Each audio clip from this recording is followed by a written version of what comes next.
Muy buenos días, queridos amigos y amigas. Continuamos en este día jueves 18 de septiembre, ahondando, navegando por el libro de Isaías, el profeta Isaías, uno de los profetas mayores de la Biblia, con uno de los libros más extraordinarios, más fascinantes que tiene la Biblia. Tiene de todo. Mejor dicho, tiene hasta figuritas, pues, tiene hasta dibujitos, es una cosa extraordinaria, de una profundidad,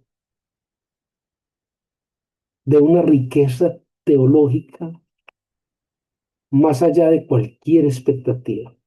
El día de hoy vamos a caminar un poco sobre el capítulo 17 del libro de Isaías. Claro está que este capítulo 17 está íntimamente vinculado a lo que ya habíamos visto en el capítulo 15 y en el capítulo 16. Recordemos que en el 15 y en el 16 veníamos hablando de la profecía y de la destrucción, de la desaparición de los moabitas, de la ciudad de Moab, el pueblo de los moabitas. Pues bien, en este capítulo 17 vamos a ver, es una profecía y una sentencia de carácter doble, es decir, una sentencia de dos condenados, están en promoción, ¿sí?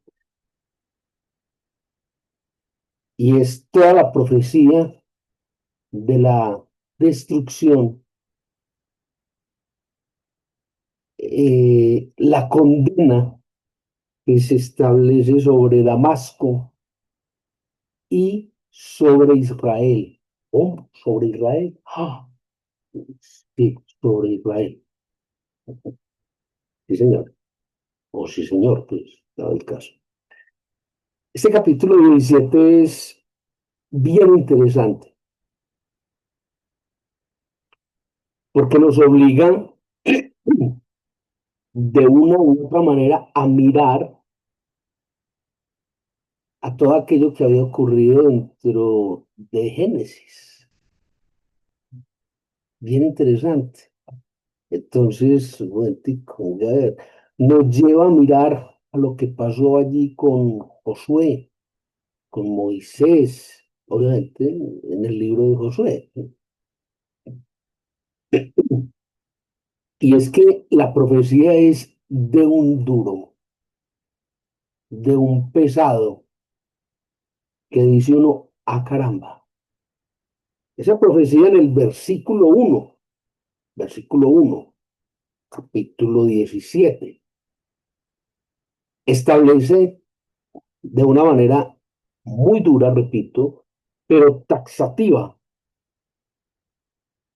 el juicio, la condena y la desaparición de Damasco. ¿Quién era Damasco? ¿Por qué Damasco? Damasco es una de las ciudades más grandes que ha tenido la humanidad. Y en el momento, Damasco era la capital de Siria. Entonces, era todo un punto de referencia de poderío muy interesante. Entonces, se habla en el versículo uno, dice allí textualmente, Damasco dejará de ser ciudad y será un montón de ruinas. Con esa sentencia dice uno, a caramba, mire la profundidad. Damasco dejará de ser ciudad, ya no va a ser más ciudad, y va a ser, por el contrario, un montón de ruinas. ¿Por qué Dios haría un juicio tan severo sobre la ciudad de Damasco? Ah, pero es que usted dijo que habían dos contra... Sí, ya voy. De una vez se lo suelto. Israel y Damasco fueron condenadas, y fueron condenadas porque tanto Israel como Damasco se juntaron a asediar y acosar a Judá. Ah, pero Israel no era el pueblo de Dios. Hey, calmado, me lo voy a explicar. No jale que me descobija, yo estando mucho frío allá afuera. Es como impresionante. Bueno, entonces, esta profecía, este juicio, esta sentencia que se da en este primer versículo del capítulo 17 no es aislada dentro de la Biblia.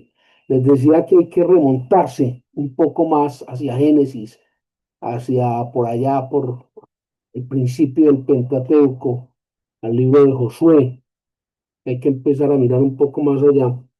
Y se encuentra uno por allá indagando, esculcando un poco, que esta misma profecía que establece Dios contra Damasco se cita en varias partes de la Biblia, es decir, no es un elemento por allá solo. Una profecía por allá que dijo Isaías en medio de una condición determinada. No, venga, Jeremías también lo dijo, Amós también lo dijo, Zacarías también lo dijo. Entonces, empieza uno a ver que hay una trascendencia, hay una señal, hay una educación dentro del marco teológico, hay algo que Dios quiere mostrar.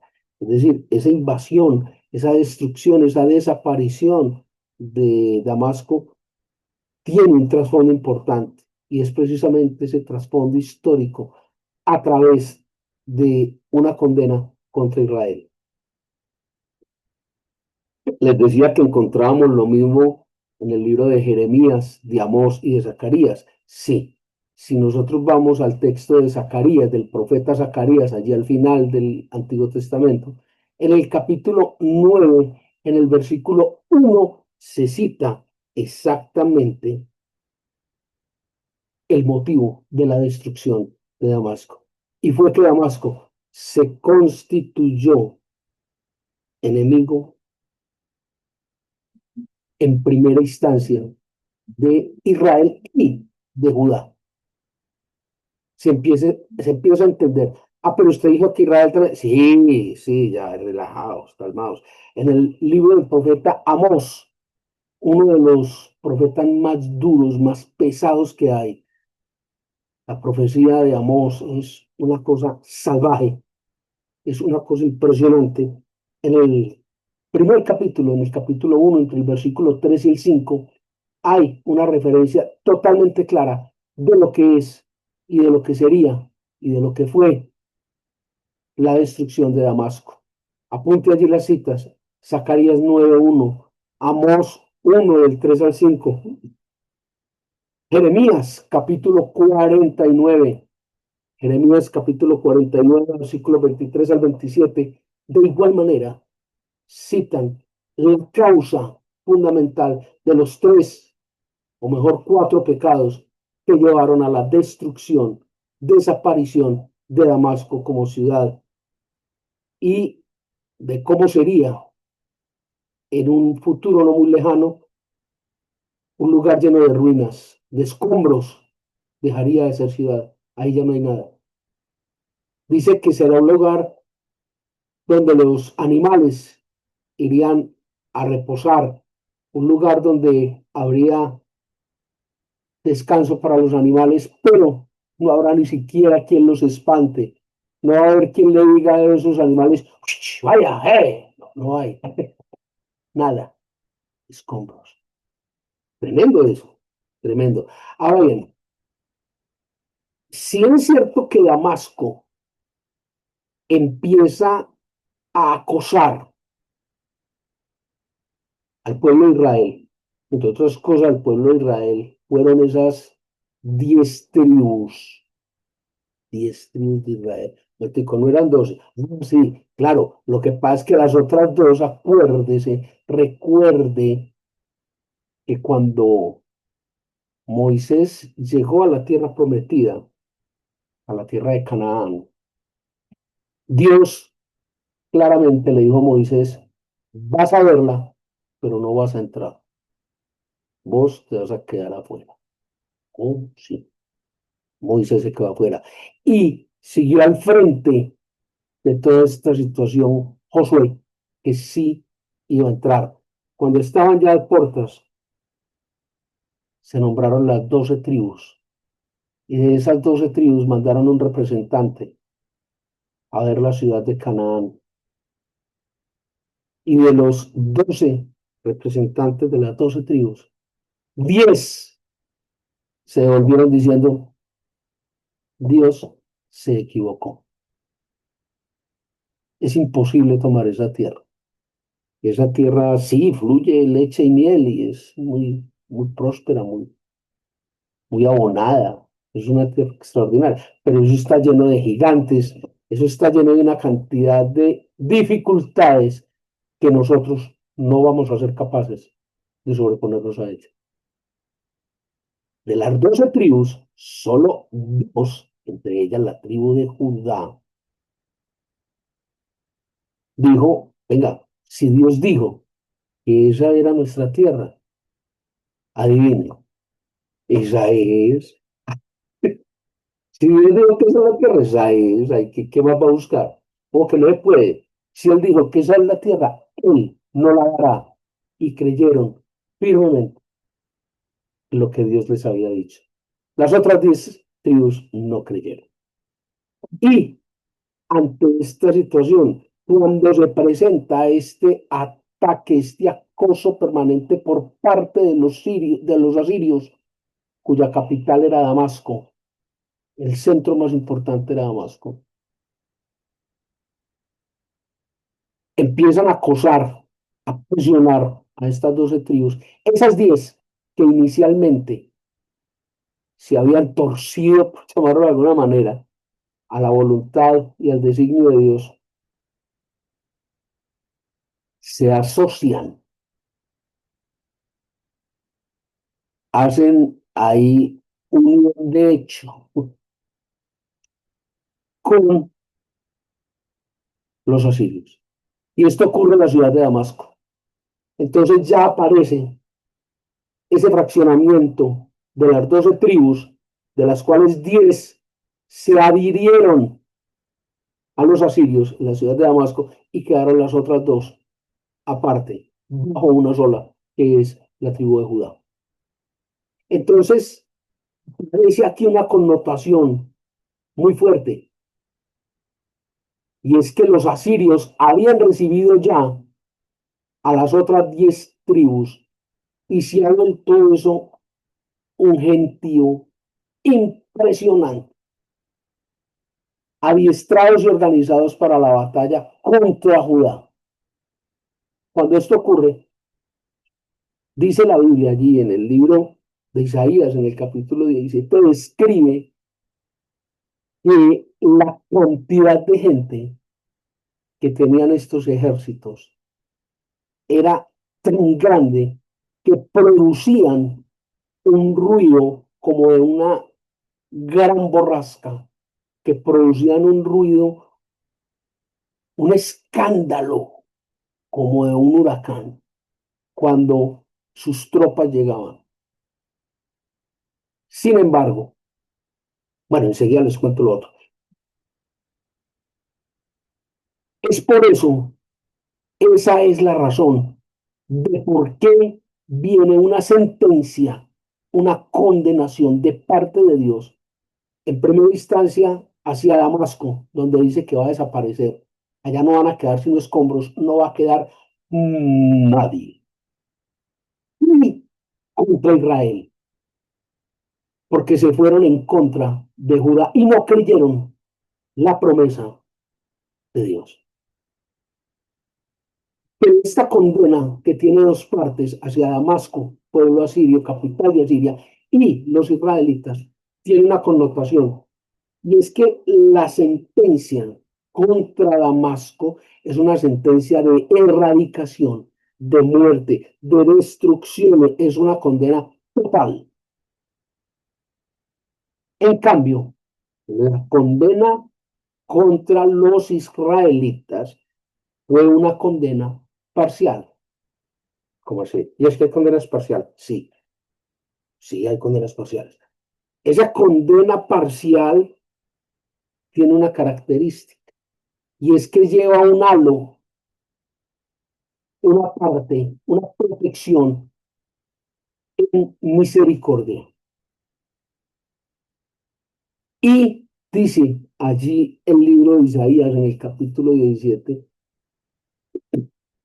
que ese halo, perdón, de misericordia va a cubrir a un muy pequeño remanente de lo que era el pueblo de los israelitas.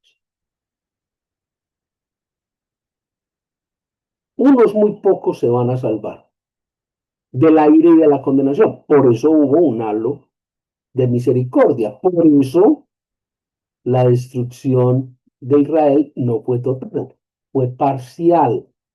En cambio, la de Damasco fue total, o sea, hasta el día de la perra, pues, eso es una cosa muy impresionante. Entonces, queda claro por qué las 12 tribus, 10 llevaron de la Rume, Damasco, capital de Asiria, desaparece. Y de esas 10 tribus, solo algunos estaban bajo ese halo de misericordia. Ahora bien, entre la ciudad de Damasco, los asirios y los israelitas, obviamente el poder grande, el poder detrás del trono, eran los asirios. Los asirios fueron los que lideraron todo este proceso de maldad, de destrucción contra Judá, y que no funcionó, de que iba a funcionar, si a Judá lo estaba respaldando Dios, y donde Dios pone su mano, no hay poder alguno que pueda ir en contra. Dios guardó, salvó, respaldó totalmente a Judá y erradicó absolutamente a Damasco, a los asirios, dejando un muy pequeño remanente de las 10 tribus de Israel. Ahora bien, ¿cuáles fueron esos que se salvaron de las 10 tribus de Israel? La descripción que hace el profeta Isaías en este capítulo 17 es muy fuerte, porque utiliza unos términos que uno dice, dice que Israel quedó flaca, debilitada, casi moribunda, como la piel en los huesos del moribundo, dice. La cantidad tan pequeña de israelitas que se salvaron. ¿Y cuáles fueron esos pocos que se salvaron? ¿Cuáles fueron esos que lograron estar cubiertos por el hálito de la misericordia de Dios? Aquellos israelitas y ante esta situación anómala por demás se adhirieron a Judá, entregaron su vida, su respaldo a Judá. Es decir, de esos israelitas que estaban en las 10 tribus, al ver qué era lo que se venía entre Damasco y los israelitas, decidieron unilateralmente apartarse, irse de allí a Judá. Y ese remanente, esos pocos, esos cuantos, fueron los que lograron la salvación y aprovechar ese hálito de misericordia que Dios había dado sobre los israelitas. Esto claramente lo vemos allí entre los versículos 6, 7 y 8 del capítulo 15 que estamos tratando de dilucidar el día de hoy. Esto, cuando preparaba la charla, me traía a la cabeza un planteamiento que encaja totalmente, absolutamente, contundentemente, taxativamente en la condición que vivimos hoy día. Exactamente igual. Mire que decíamos que el líder era el asirio, los de Damasco. Y en este caso de histórico, del marco histórico teológico que estaba viendo, eran pues, los malos, los que iban en contra de Judá. Hoy en día, pleno año 2025, ¿quiénes son los que lideran la cultura? ¿Quiénes son los que lideran la idiosincrasia? ¿Quiénes son nuestros líderes? La juventud está poco más que extraviada en su norte, pero desde niños les estamos enseñando lo que es la rumba, la pachanga, el aquelarre y, por qué no decirlo, el reggaetón. Eso no es música, pues desde ningún punto de vista, o sea, musicalmente hablando, el reggaetón no es música.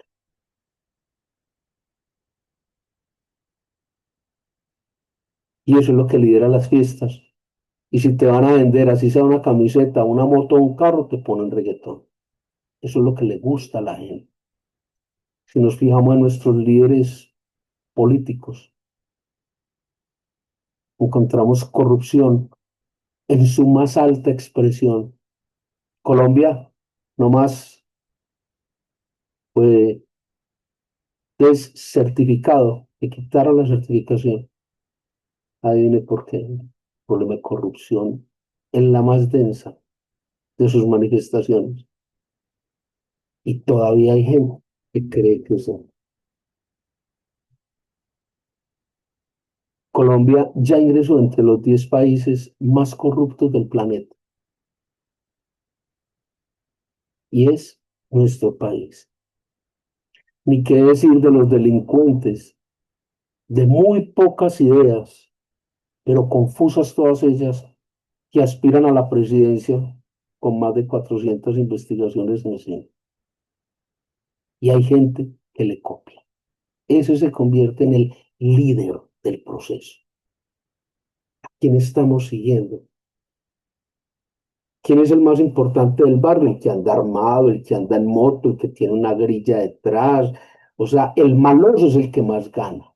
El que anda por ahí haciendo toyotadas, haciendo quiadas, porque tiene cómo y con qué tiene el poder.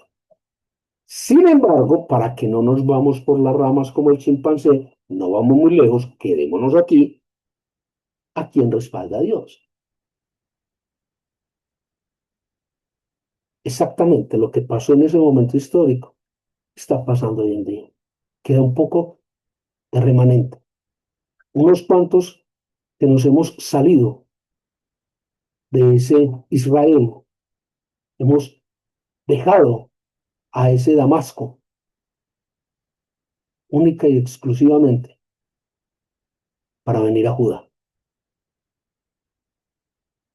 Y eso tiene una trascendencia fundamental con respecto a lo que pasa en el Nuevo Testamento. Ah, entonces los judíos sí son el pueblo elegido de Dios. Sí. O sea que los otros, nada. Como dicen los alemanes, nein. No, los otros sí. Esa fue precisamente la obra de Cristo. Y esa fue precisamente la ola de misericordia que nos cubre. Por eso ser hijo de Dios no es algo que yo elija, es algo que Dios elige. Y que si yo acepto, paso a ser de ese remanente que logró la salvación y la misericordia de Dios. Es muy importante cuando hablábamos de esas 12 tribus y de esos 12 representantes que fueron a Canaán, a la tierra prometida. ¿Qué fue lo que pasó en ese momento histórico? Le invito a que investigue un poco sobre esto, un poco de historia teológica, un poco de historia en Génesis. Dele una miradita a eso, que es muy, muy encarretador, de verdad que es muy interesante, porque eh, allí se da uno cuenta cómo fue que se generó todo este tierrero que tenemos hoy en día, cuando quedaron abandonados los pueblos de los gibeos, de los amorreos, de los jebuseos. ¿Qué fue lo que pasó? La instrucción de Dios era acabe con todos, no deje nada vivo. Sin embargo, estos señores de las 10 tribus, cuando empezaron a hacer acuerdos, convenciones, desobedecieron a Dios. Y ahí fue cuando cayó el palo y mató al hombre. Iba uno entendiendo un poquito cuál es el conflicto del Medio Oriente. Iba uno entendiendo un poquito por qué estamos, cómo estamos y dónde estamos. Tremendo. Y de igual manera, huyeron los cananeos en ese momento, exactamente. De la misma manera, huyeron los asirios de la ciudad de Damasco. Interesante. Capítulo 17 del libro del profeta Isaías.